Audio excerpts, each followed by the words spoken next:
Bonjour et bienvenue sur le plateau du Forum Santé de la Tribune Bordeaux qui se tient au centre de congrès de la Cité mondiale à Bordeaux.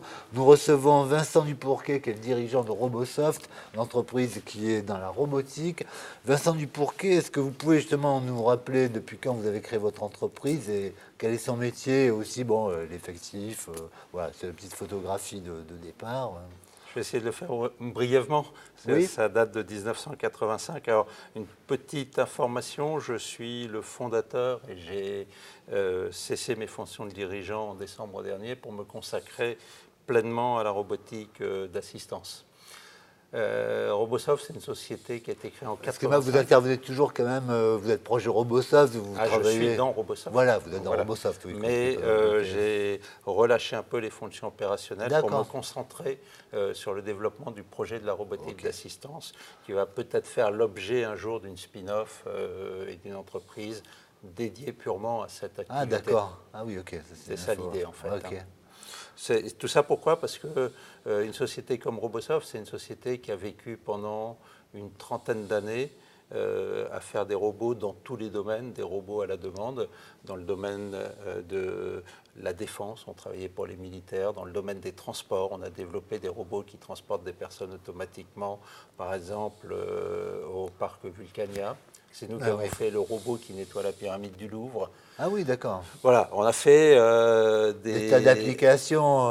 Environ 1 millier de robots, quasiment tous différents les uns les autres pendant ces 30 années, sous la forme d'un bureau d'études et d'une entreprise de recherche sous contrat. Vous êtes combien il y a combien de personnes à Robosoft et dernier chiffre d'affaires? Jusqu'en 2014, nous étions 25 et là, on a plus que doublé les effectifs du fait de l'arrivée d'un nouvel actionnaire en 2014 qui a réorganisé un petit peu par différents domaines et en particulier mis l'énergie sur le véhicule autonome, le véhicule sans chauffeur.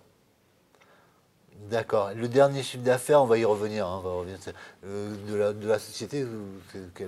Tout consolidé, on doit être à 5 millions d'euros, quelque chose comme ça. Et oui, alors vous êtes installé où exactement? Je l'ai oublié. C'est un petit peu compliqué. On est historiquement installé à Bidart, à côté de Biarritz. Okay. Et en fait, la croissance s'est faite par la création d'entreprises à Toulouse, le choix de notre actionnaire.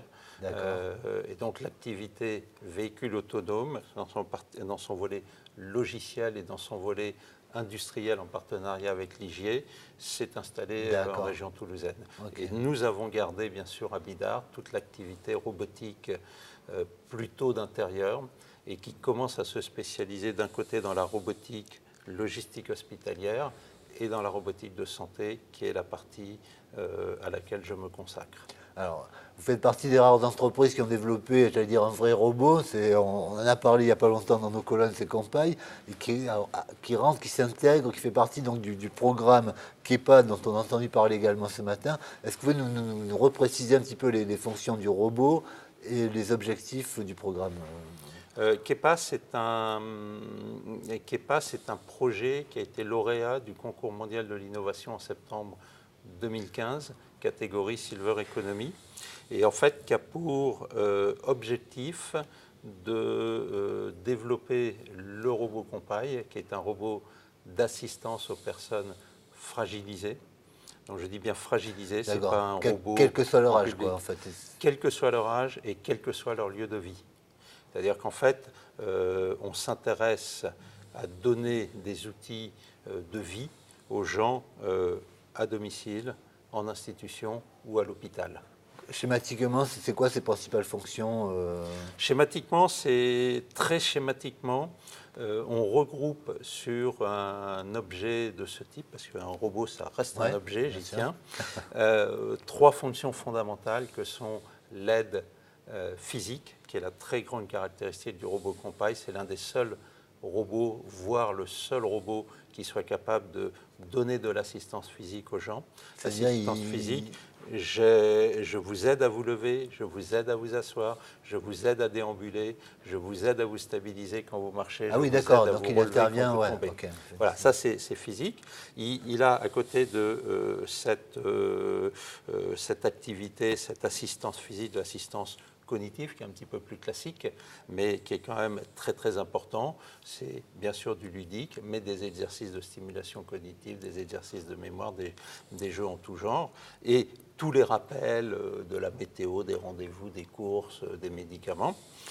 Et le troisième volet, c'est l'activité sociale. C'est-à-dire que, en fait, les personnes qui deviennent âgées, il faut absolument les aider sur le volet cognitif, sur le volet physique et sur le volet social. Rester socialisé, c'est l'une des clés du bien vieillir à domicile à cause de la solitude. C'est-à-dire c'est un robot qui fait la conversation ou c'est le volet social du robot, voilà, c'est ça. Le volet social, c'est quand même le lien avec les autres, si vous voulez. Et en fait, bon, certes, il peut faire la discussion, mais il n'y a rien de tel quand même que d'être le médiateur entre les personnes qui entourent la personne âgée dans sa solitude et tout son environnement. Donc ça va à ses aidants, à sa famille, ah oui, d'accord. à ses médecins. C'est l'interface quasiment. Voilà, c'est le médiateur avec tous ces gens-là et bien sûr avec la famille, avec les amis. Et en fait, ça facilite le contact social. Comme on disait, ça n'amène pas le carnet d'adresse. C'est-à-dire qu'il faut avoir le carnet d'adresse. Le robot, vous avez beau le mettre, c'est pas pour ça que vous avez des amis.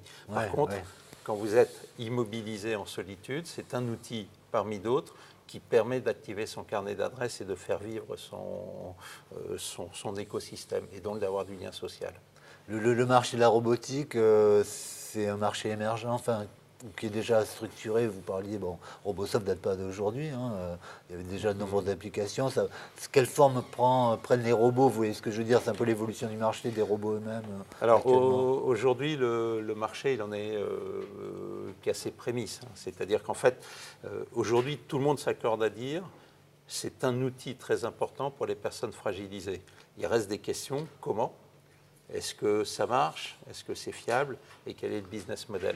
Nous, dans notre démarche, on a été soutenus dans le cadre du concours mondial de l'innovation pour les 2 années à venir pour, d'une part, valider les technologies et d'autre part, bien finaliser le business model. Et en fait, ça se traduit par une quarantaine de robots que l'on fabrique et que l'on met dans des cas d'usage en EHPAD, à domicile, avec des partenaires de téléassistance, à l'hôpital, pour essayer de multiplier les expérimentations qui nous permettront de valider la technologie et surtout de bâtir un business model avec les organismes et les personnes concernées. Très bien. Vincent Dupourquet, je vous remercie beaucoup d'être venu sur notre plateau. On reparlera de Robosoft, quoi qu'il en soit. Voilà, et on reparlera beaucoup aussi du robot Compay, puisque Robosoft va mener une vie de généraliste de la robotique, et dans la santé, c'est le robot Compay qui va prédominer maintenant. Très bien, je vous remercie beaucoup. Bonne journée à vous. Merci.